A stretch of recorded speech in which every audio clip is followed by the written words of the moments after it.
Quand on débute en régulation ou quand on ouvre une armoire électrique, on voit très souvent des termes tels que CPU, AI, AO, DI, DO. Le problème, c'est que beaucoup de personnes les voient sans vraiment comprendre leur rôle. Dans cette vidéo, je vais t'expliquer simplement ce qu'est un système DDC modulaire. À quoi sert le CPU? Quelle est la différence entre AI, AO, DI et DO? Et surtout, comment tout cela permet à un automate de lire le terrain et de piloter un process. Avant d'entrer dans le vif du sujet, j'aimerais te demander de liker cette vidéo, de t'abonner si ce n'est pas encore fait à cette chaîne. C'est juste ainsi que tu peux me soutenir et m'encourager dans ce que je fais.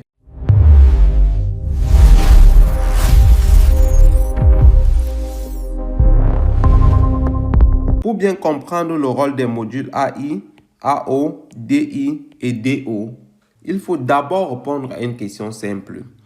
Qu'est-ce qu'un système DDC modulaire? Un système DDC modulaire, c'est un système d'automatisation composé d'un processeur central qu'on appelle souvent CPU et de plusieurs modules d'entrée et de sortie. Sur l'image à gauche, c'est-à-dire ici, nous avons le CPU qui est le cerveau du système. C'est lui qui reçoit les informations du terrain. C'est lui qui traite les données, applique la logique de régulation, puis envoie les ordres vers les équipements. Au centre, c'est-à-dire ici, le 2, on voit les différents modules d'entrée et de sortie. Et c'est justement là qu'interviennent les fameuses abréviations.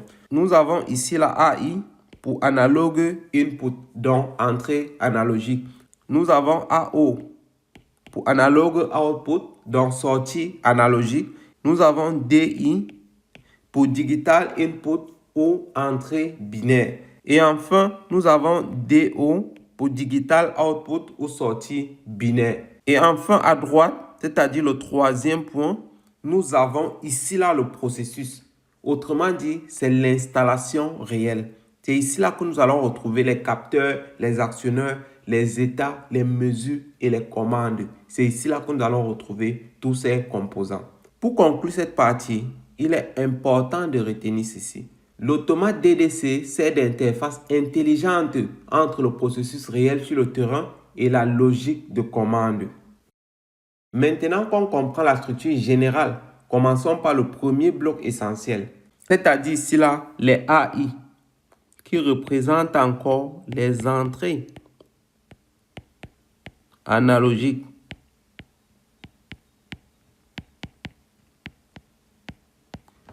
Les AI ou analog input servent à récupérer les valeurs mesurées continues provenant du terrain.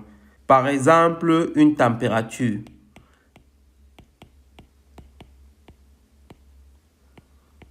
Ça peut être une pression. Ça peut être une humidité.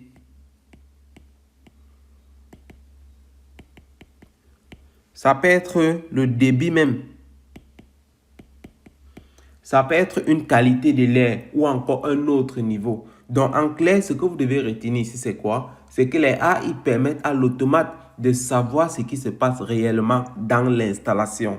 Par exemple, si une sonde de température lit et envoie 21,4 degrés Celsius, cette information entre dans l'automate par une entrée analogique comme vous voyez sur cette image ici AI. C'est une donnée variable continue qui permet à la régulation de prendre des décisions précises. Donc, il faut noter ceci. Sans entrée analogique, l'automate ne pourrait pas mesurer l'état réel du terrain. Une fois que l'automate reçoit les mesures, ça peut être les 21,4 degrés de température que nous avons vu ici, il doit pouvoir agir de manière progressive sur certains équipements. Et c'est là qu'interviennent les AO, sortie analogique.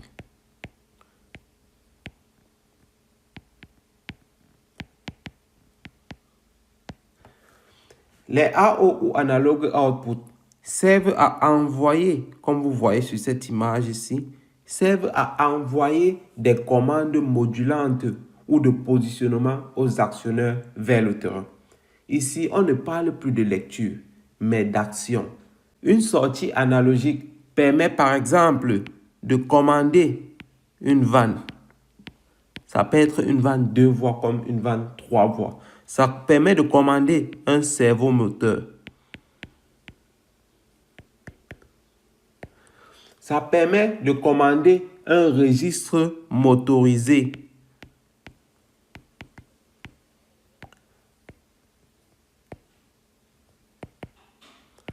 Ça permet de commander un variateur de vitesse ou un actionneur proportionnel. Ici, l'automate ne dit pas simplement marche ou arrête. Il peut aussi dire ouvre à 30%, ferme à 60%, envoie 7 vols ou module progressivement un équipement. C'est tout l'intérêt de l'analogique. Ici, on ne pilote pas simplement en tout ou rien. On pilote de manière progressive et précise. Les AO sont donc essentiels dès qu'on veut une régulation fine, stable et précise. Mais dans une installation, vous savez très bien, toutes les informations ne sont pas des mesures continues. Très souvent, on a aussi besoin de savoir si un contact est ouvert ou fermé, si un défaut est présent ou si un équipement est en marge. C'est le rôle ici là des DI qui représentent des entrées binaires.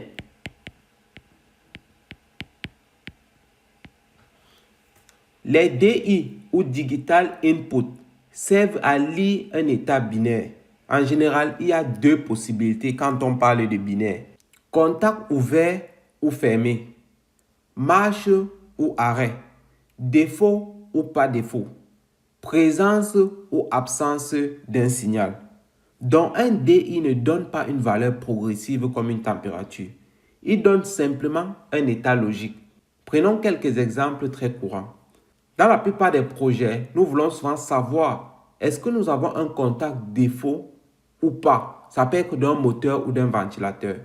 Est-ce que nous avons un retour de marge d'une pompe ou pas? Est-ce que le pressostat est enclenché ou pas? Est-ce que nous avons l'alarme d'un équipement ou pas? Donc les DI permettent donc à l'automate de savoir si certains événements ou états sont présents dans le système. On peut dire que les DI servent surtout à la signalisation, au retour d'état et à la surveillance logique de l'installation. Il va surveiller et il va nous envoyer à chaque fois un message pour nous dire si un contact est ouvert ou fermé, si nous avons un défaut ou pas.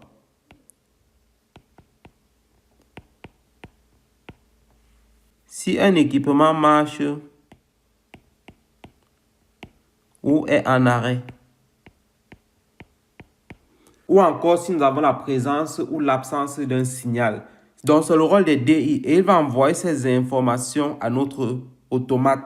Et si l'automate peut recevoir des états binaires, il doit aussi pouvoir envoyer ce type d'ordre. C'est exactement le rôle des DO qui représente ici là les sorties binaires.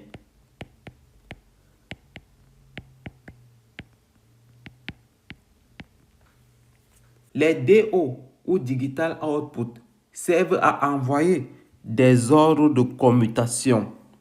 Ici, on parle d'ordres simples du type marche